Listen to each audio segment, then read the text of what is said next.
Signals to farmers it's time to harvest sugar beets in the Magic Valley.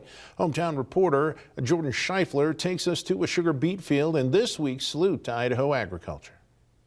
Salute to Idaho Agriculture, sponsored by Slyman and Butler Irrigation. Grant 40 Farms grow more than 6,000 acres of sugar beets and has around 1 month to harvest. Sugar beets are one of the last crops to be harvested, and according to the Executive Vice President, Taylor Grant, the crop needs time to accumulate sugar.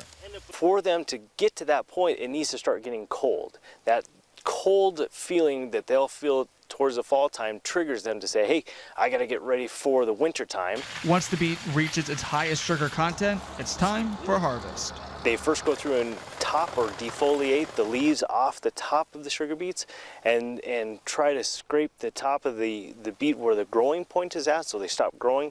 So all the leaves and any foliage that's on the top, we're scalping is what they call it. Another tractor is right behind, pulling that beet out of the ground and into a truck. The beet is then transported to storage until it is time to make sugar.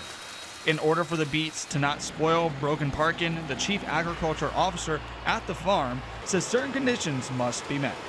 Harvesting beets that are lower than 55 degrees internal temperature, so we have to maintain harvesting in that window. Second factor would be the top removal, making sure you have all the green matter off the top. And then a third primary factor would be having your soil moisture correct. Once harvest is done, it's time to prepare the field for next year, which will transition to another crop. They use the sugar beet as a rotational crop as it provides the most benefits to the Magic Valley. And so that rotational value keeps the soil healthy, and it makes sure that we still have good economical value in the agriculture industry here in Idaho. While not sweet yet, the sugar beet after storage will then be processed at amalgamated sugar into granulated sugar. A story will follow next week. In Rupert, Jordan Scheifler, KMPT News.